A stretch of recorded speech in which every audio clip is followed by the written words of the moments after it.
Ang kwentong ito ay hango sa totoong buhay. Mula ito sa isa nating kabayan na itago na lang natin sa pangalang Boyet. Ito ay karanasan ng kanyang lolo uming. Taong 1975, Manito, Leyte. Nagtataka si Boyet bakit sobrang galing ni Lolo Uming sa panggagamot. Samantalang karaniwang tao lang ito kung ikukumpara sa ibang albularyo, aakalain mong walang ibubuga. Hindi mapagkakatiwalaan ang itsura ng matanda. Mukha itong hindi naliligo at kakaiba kung makitungo sa tao. Madalas sablay. Parating napupuna at mistulang bata sa paningin ng iba. Ngunit kilala bilang manggagamot. 14 na taon pa lamang si Lolo Uming nang bigyan siya ng ama ng medalyong San Benito nung nabubuhay pa. Isa sa mga tumatak sa isipan ni Boyet na may ginamot itong nayanggaw. Ang buong akala niya noon ay walang katotohanan ang mga aswang, maliban sa mga nilalang na lamang lupa. Ngunit nakita mismo ng mga mata ng binata ang pasyente.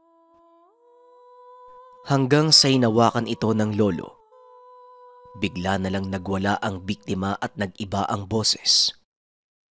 Babae. Subalit demonyo ang boses na tila galing sa ilalim ng patyon. Kinilabutan si Boyet ng gabing iyon. Lalo pat sinabi ni Lolo Uming na iwan muna ang pasyente sa tahanan ng ilang araw. Takot na takot noon si Boyet.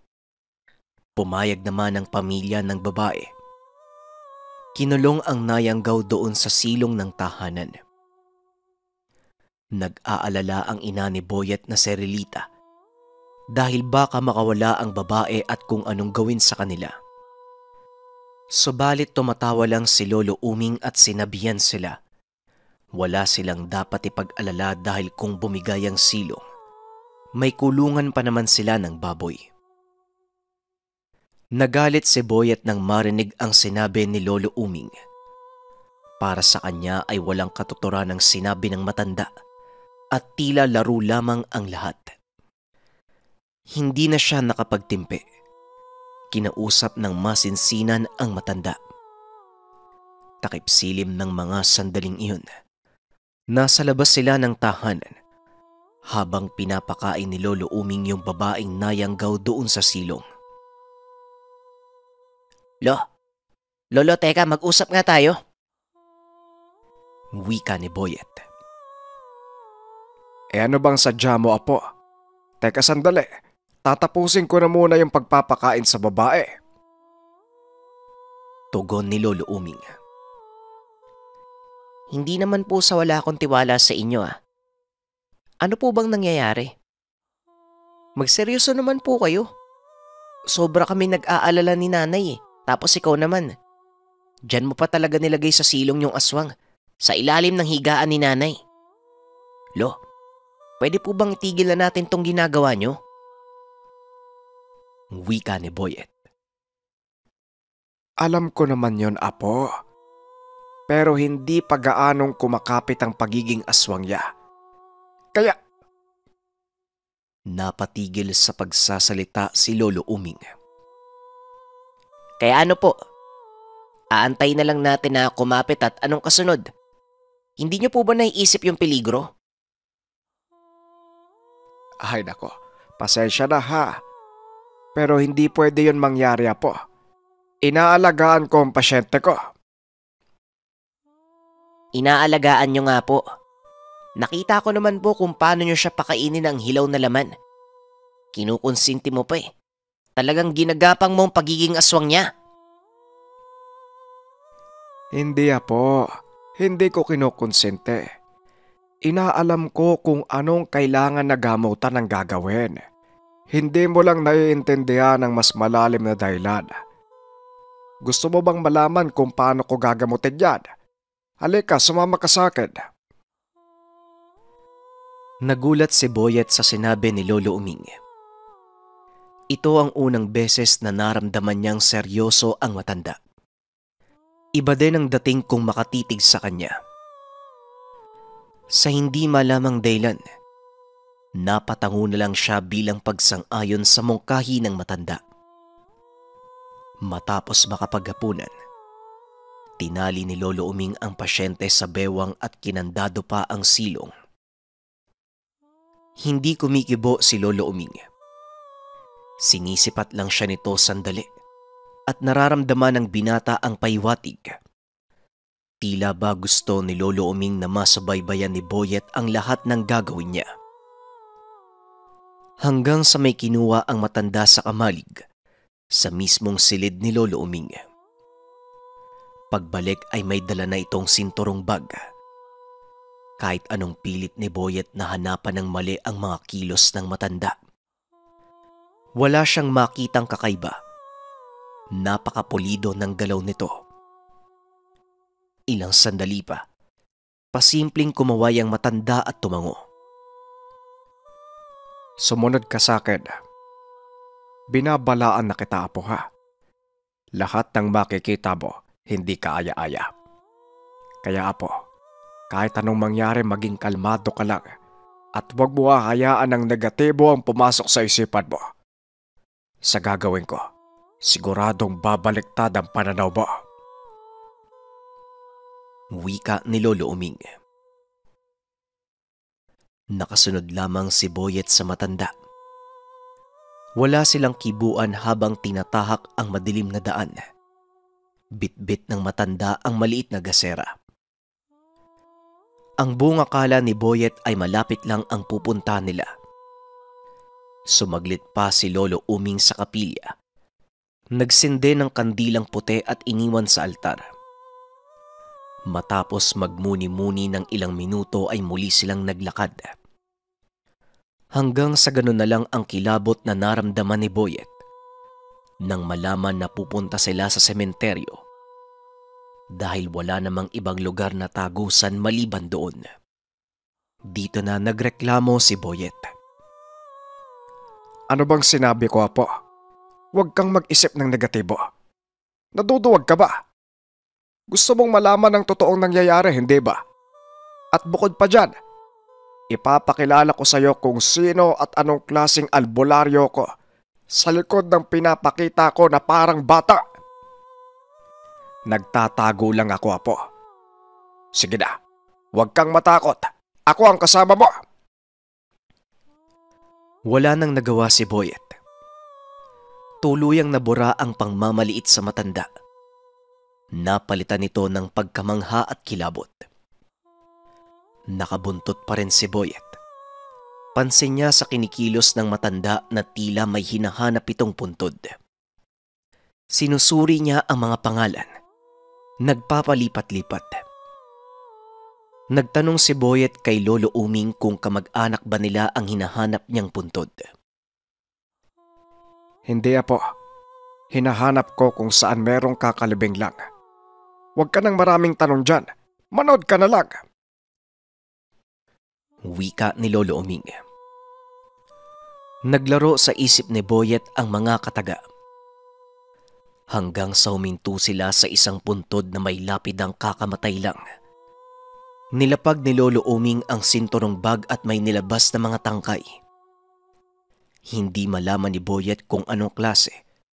Nagtirik din ito ng mga puting kandila at sinindihan ng posporo ang isa sa mga tangkay. Nakita ni Boyet na lumikha ito ng kakaibang apoy. Kakaiba ang kulay, halong asul at berde.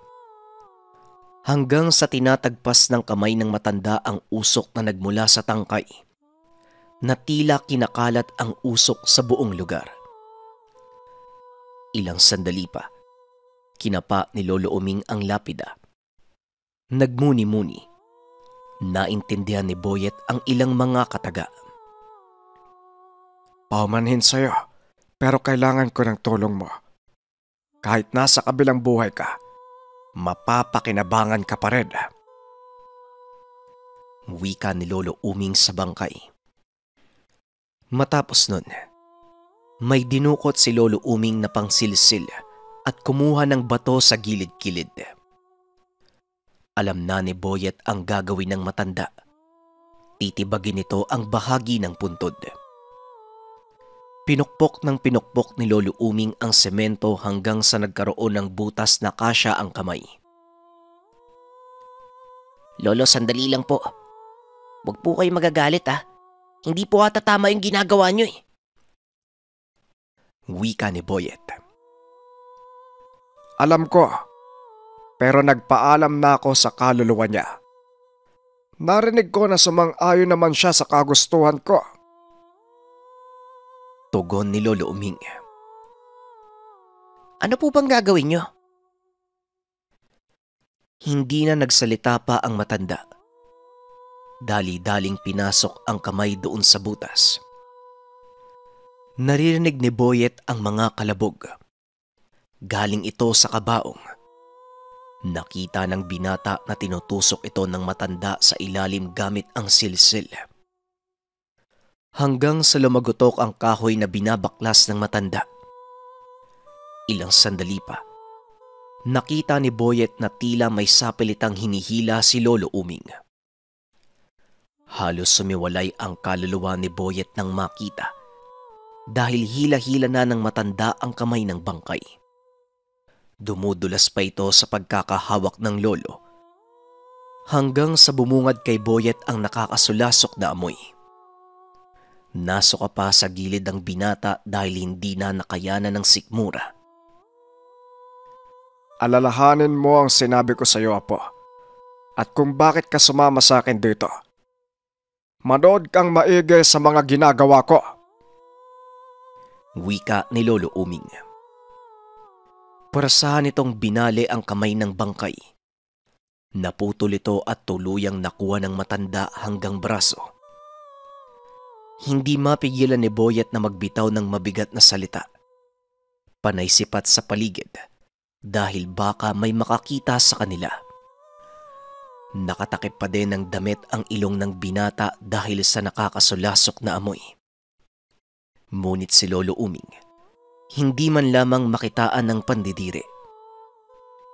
Tinitigan pa ang kamay at tinuklap ang mga balat na may dumi dahil sumagi sa lupa.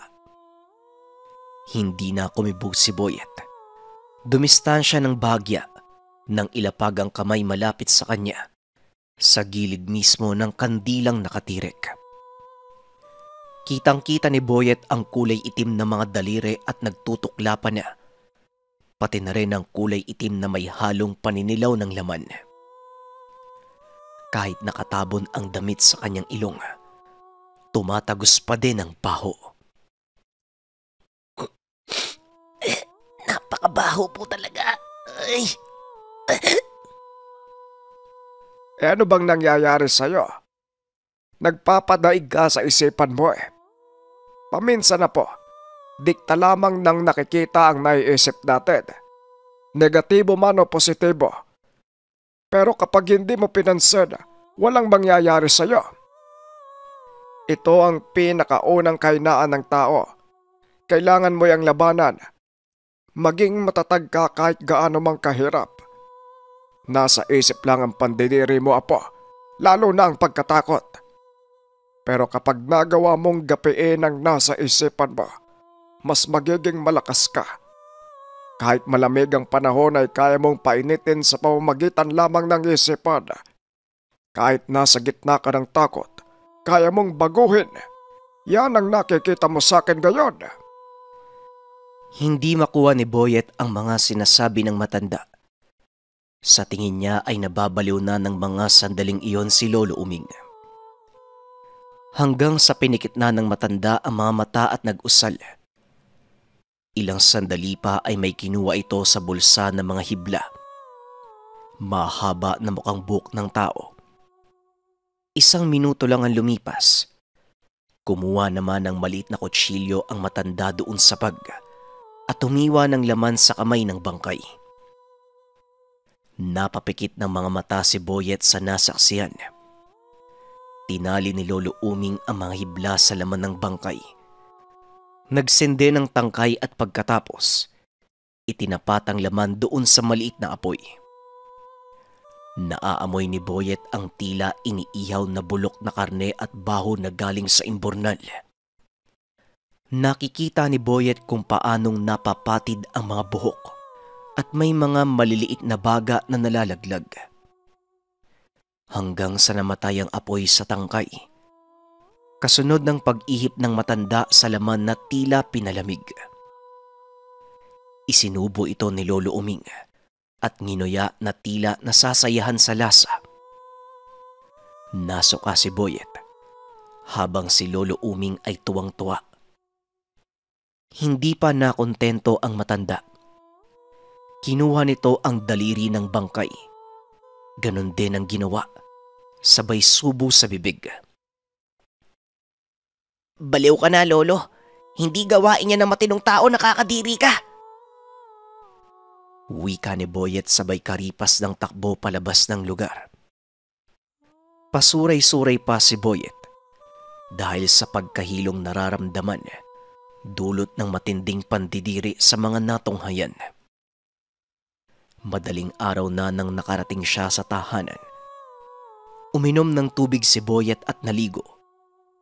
Makikita sa kilos ng binata ang matinding pandidiri sa katawan. Sinambo ng ilang beses ang mga kamay at kinuskos ang paanan.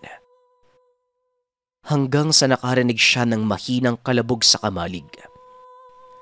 Alam niya sa sarili na dumating na si Lolo Uming.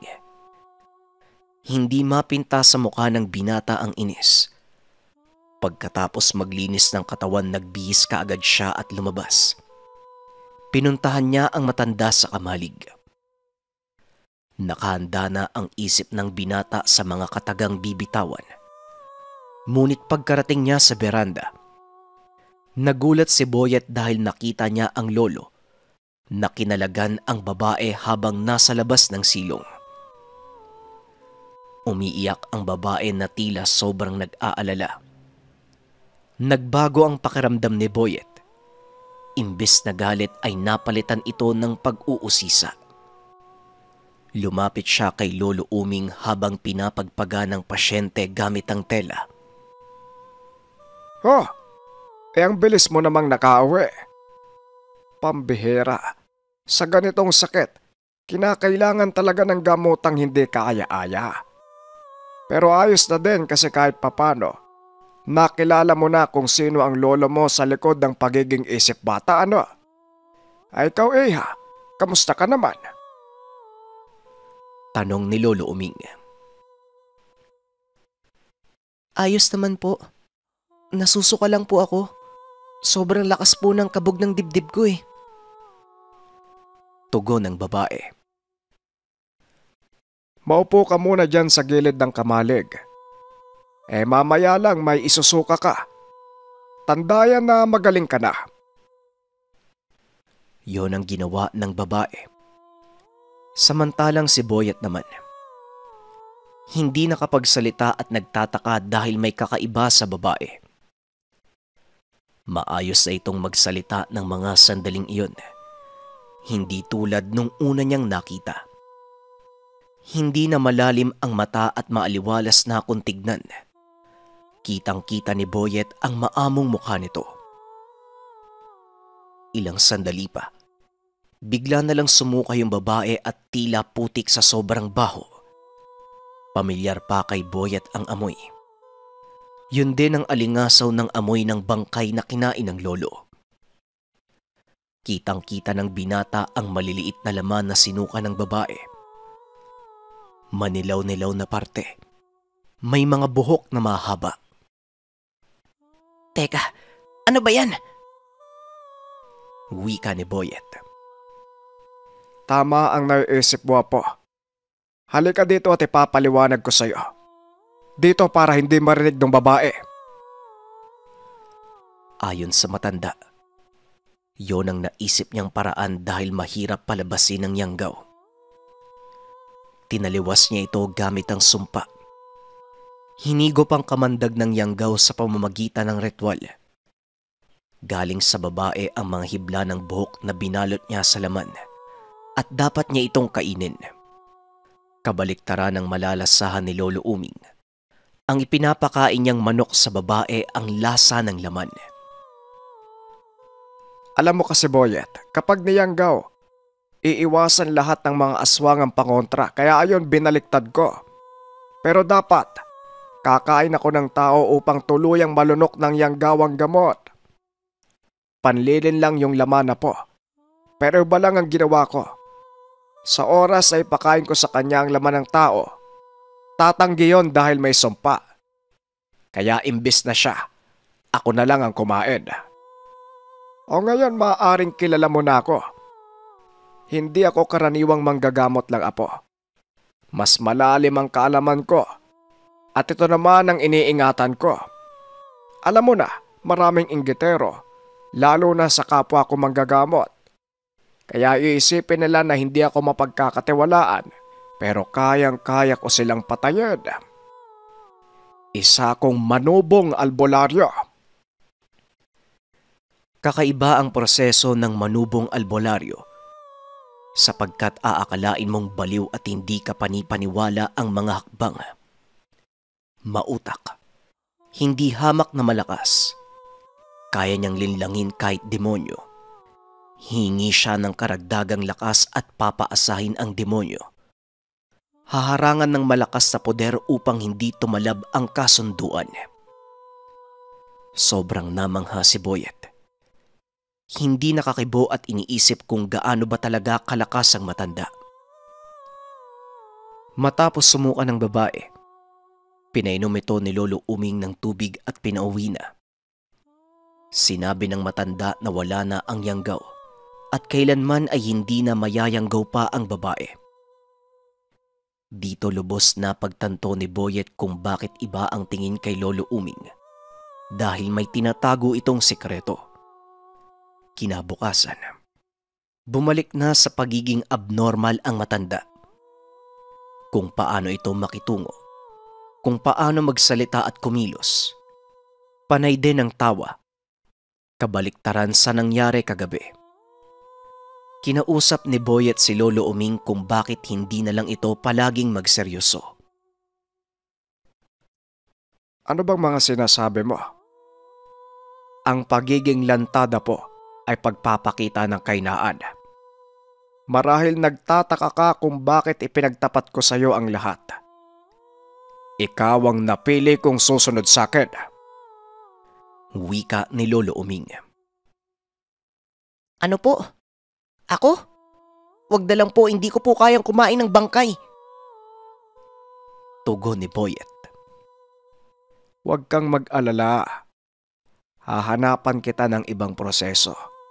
Hindi na bangkay ng tao ay siguro bangkay na lang ng hayop. Wika ng matanda at napailing na lang si Boyet. Hanggang sa ngayon ay buhay pa si Lolo Uming pero hindi na nanggagamot. Nakaratay na lamang ito at inaantay ang kamatayan. Si Boyet na ang manubong albularyo.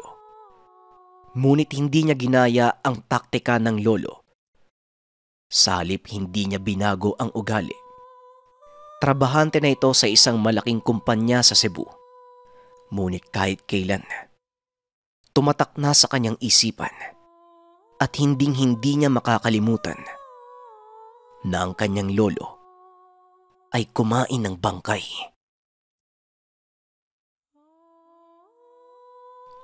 Maraming salamat sa pakikinig ng ating kwento. Bagay lang na natandaan ko sa storya natin. Una syempre nakakadiri yung pamamaraan ni Lolo Uming. Pero napakalakas ng manubong albularyo.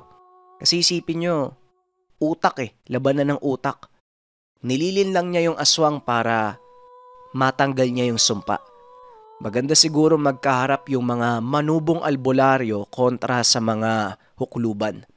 Kasi pareho itong malakas magmanipula ng isipan Pero maganda ring makita sa kwento yung nasa isipan lang natin yung takot, tapos simbolo ito ng kainaan.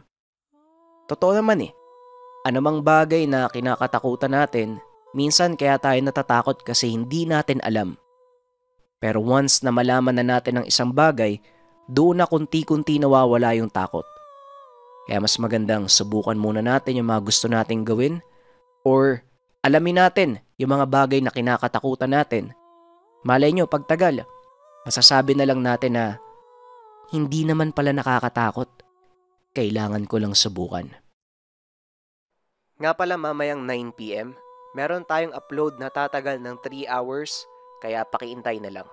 Salamat.